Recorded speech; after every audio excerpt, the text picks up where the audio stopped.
سبا عرب کا ایک قبیلہ ہے جو اپنے مورث سے اعلیٰ سبا بن یشجب بن یحرب بن قحطان کے نام سے مشہور ہے۔ اس قوم کی بستی یمن میں شہر صنعا سے 6 میل کی دوری پر واقع تھی۔ اس آبادی کی آب و ہوا اور زمین اتنی صاف اور اس قدر لطیف و پاکیزہ تھی کہ اس میں مچھر، نہ مکھی، نہ پسو، نہ کھٹمل، نہ سانپ اور نہ کوئی بچھو تھا۔ موسم نہایت معتدل، نہ گرمی نہ سردی۔ یہاں کے باغات میں کثیر پھل پائے جاتے تھے کہ جب کوئی شخص سر پر ٹوکرا لیے گزرتا تو بغیر ہاتھ لگائے قسم قسم کے پھلوں سے اس کا ٹوکرا بھر جاتا تھا۔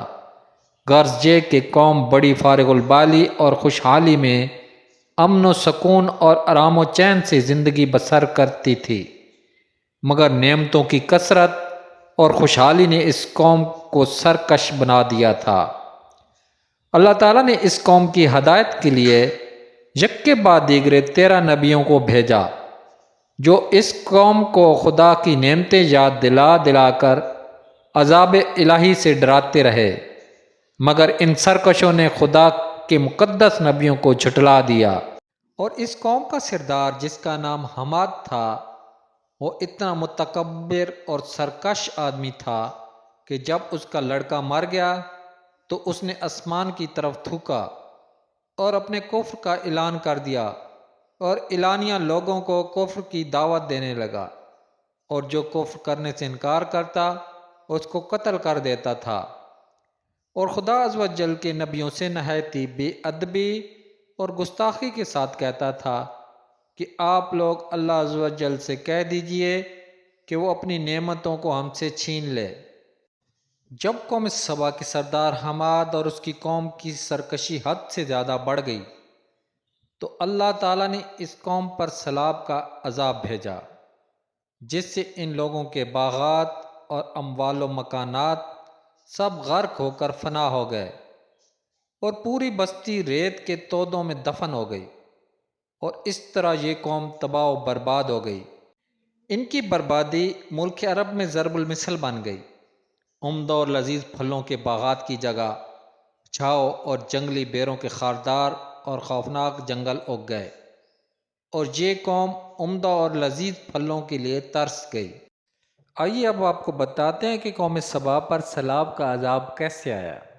قوم سبا کی بستی کے کنارے پہاڑوں کے دامن میں بند باندھ کر ملکہ بلقیس نے 3 بڑے بڑے تالاب نیچے اوپر بنا دیے تھے۔ ایک چوہے نے خدا عز و جل کے حکم سے بند کی دیوار میں سوراخ کر دیا، اور وہ بڑھتے بڑھتے بہت بڑا شگاف بن گیا، یہاں تک کہ بند کی دیوار ٹوٹ گئی اور زوردار قسم کا سیلاب آ گیا۔ بستی والے اس سوراخ اور شگاف سے غافل تھے اور اپنے گھروں میں چین کی بانسری بجا رہے تھے کہ اچانک سیلاب کے دھاروں نے ان کی بستی کو غارت کر ڈالا، اور ہر طرف بربادی اور ویرانی کا دور دورہ ہو گیا۔ اللہ تعالیٰ نے قوم سبا کی اس ہلاکت آفرین سیلاب کا تذکرہ فرماتے ہوئے قرآن مجید میں فرمایا۔ ترجمہ کنز الایمان۔ بے شک سبا کے لیے ان کی آبادی میں نشانی تھی، 2 باغ دہنے اور بائیں، اپنے رب کا رزق کھاؤ اور اس کا شکر ادا کرو، پاکیزہ شہر اور بخشنے والا رب۔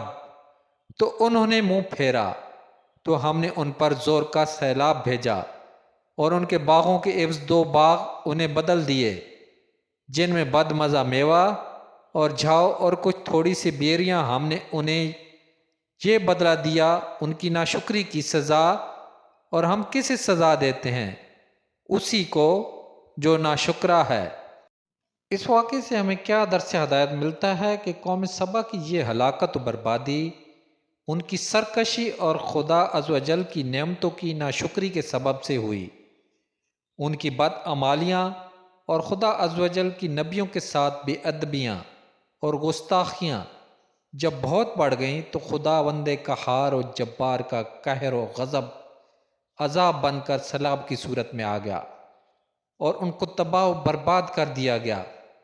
سچ ہے، نیکی کا اثر آبادی اور بدی کا اثر بربادی ہے، لہذا ہر نعمت پانے والی قوم کو لازم ہے کہ خدا کی نعمتوں کا شکر ادا کرے اور سرکشی و گناہ سے ہمیشہ کنارہ کشی اختیار کرے، ورنہ خطرہ ہے کہ عذاب الہی نہ اتر پڑے، کیونکہ جو قوم سرکشی اور بدعمالی کو اپنا طریقہ کار بنا لیتی ہے اس کا لازمی اثر یہی ہوتا ہے کہ وہ قوم عذاب الہی کی مار سے برباد اور اس کی آبادیاں تہس نہس ہو کر ویرانہ بن جاتی ہیں۔